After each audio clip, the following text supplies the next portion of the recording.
Sistem Hukum dan Peradilan di Indonesia, disusun oleh Bunga Ananda Putri. Assalamualaikum warahmatullahi wabarakatuh. Kali ini saya akan menjelaskan materi PPKN Bab 3, Guru Pembimbing Ibu Yusnaini SPD. Perkenalkan, saya Bunga Ananda Putri dari kelas 11 MIPA 2. Tujuan pembelajaran yaitu 1. Memahami apa itu hukum, mempelajari dan menunjukkan sikap yang baik, disiplin terhadap aturan-aturan sesuai dengan Undang-Undang 1945. Yang kedua, menjelaskan makna dan karakteristik hukum dan menjelaskan tata hukum Republik Indonesia. Subpokok bahasan: A. Sistem hukum di Indonesia. B. Mencermati sistem peradilan di Indonesia. Dan C. Menampilkan sikap yang sesuai dengan hukum. Di sini kita akan membahas yang A. Sistem hukum di Indonesia. 1.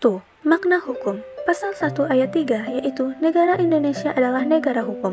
Hukum adalah kumpulan peraturan yang diterapkan dalam kehidupan bermasyarakat dan bersifat memaksa orang agar menaati tata tertib dalam masyarakat, serta memberikan sanksi yang tegas hukuman terhadap siapa saja yang melanggar. Unsur-unsur hukum. Berdasarkan pada pengertian hukum memiliki beberapa unsur, yaitu sebagai berikut. 1.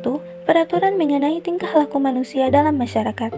2. Peraturan itu dibuat dan ditetapkan oleh badan yang berwenang. 3. Peraturan itu bersifat memaksa. 4. Terdapat sanksi yang tegas bagi yang melanggar.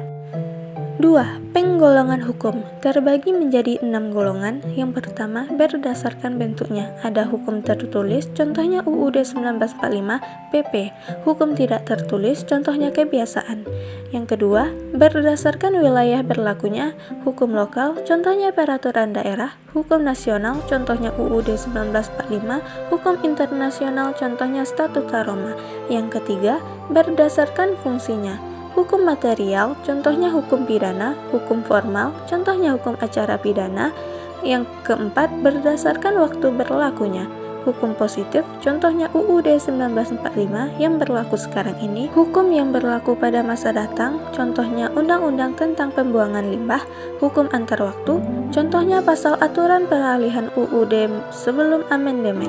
Yang kelima, berdasarkan isi masalahnya. Hukum privat, contohnya hukum waris.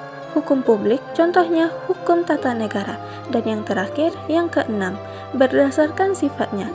Kaidah hukum yang memaksa, contohnya ketentuan pasal 340 KUH pidana. Kaidah hukum yang mengatur atau melengkapi, contohnya ketentuan pasal 115 KUH Perdata.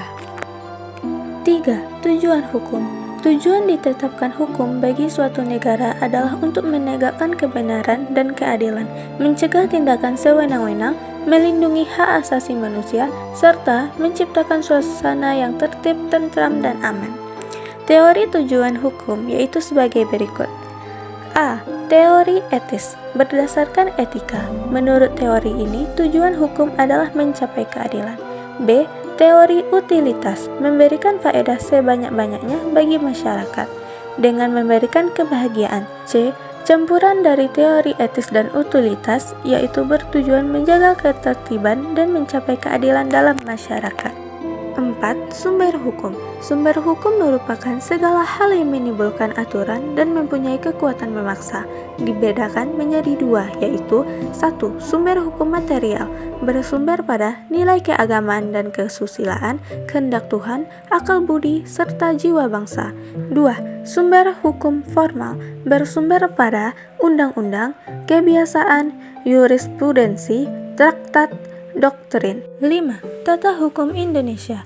Tata hukum di Indonesia merupakan keseluruhan peraturan hukum yang diciptakan oleh negara dan berlaku bagi seluruh masyarakat Indonesia yang berpedoman pada Undang-Undang 1945.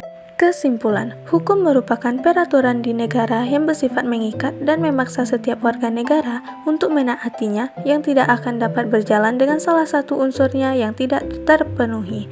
Sistem hukum adalah keseluruhan aturan tentang apa yang seharusnya dilakukan dan apa yang seharusnya tidak dilakukan oleh manusia. Maka, dibentuklah kekuasaan kehakiman dan alat-alat penegak hukum untuk mengawasi dan mengatur jalannya hukum, serta diperlukan partisipan dan kesadaran oleh seluruh warga negara dalam pelaksanaan hukum. Sekian yang dapat saya sampaikan. Wassalamualaikum warahmatullahi wabarakatuh.